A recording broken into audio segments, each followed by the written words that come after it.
What is up, everybody? In front of me, I have a watch which I purchased recently on Amazon.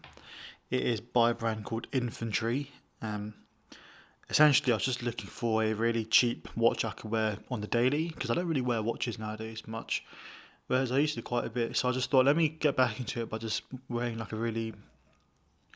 just a very casual watch. I say casual. This is a military style watch. I presume it's because of the strap. It's like a green kind of fabricy kind of strap. So yeah, in terms of the dial, it is a TikTok kind of dial. I don't know the specific names. I know some of the more expensive watches are it's like a fluid dial. It doesn't really stop. But this is like a TikTok kind of pretty standard style. Um, I've got the green colorway. You have options the blue and the black. Again, the strap is fine. It is, don't expect the best quality, but it just feels like just a normal kind of strap, fabricy material.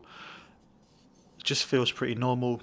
These here is where you obviously, I guess, when you fasten your straps.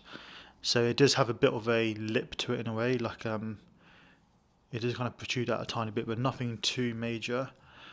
This is the all pretty standard stuff really for a watch.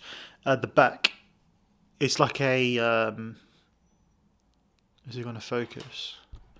There we go. It's like a kind of velvety kind of material. If we zoom in a little bit,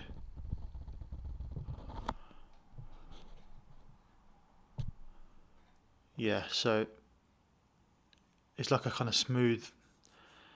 Obviously, it's not leather, right? But I mean, I like it because it means that it's comfortable to wear.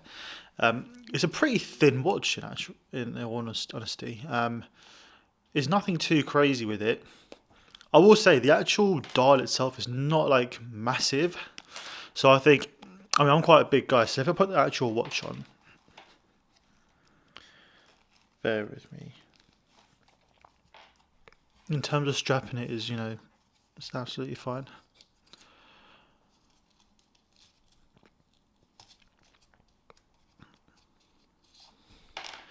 Yep, in terms of actually putting the watch on,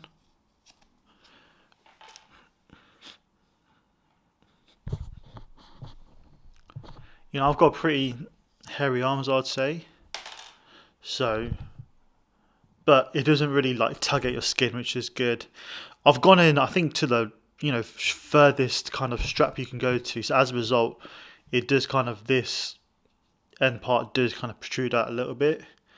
But I've gone probably too tight, so I should have gone a little bit. But that's basically it. I mean, I'd say I've got pretty biggish kind of wrists. I'll be honest with you.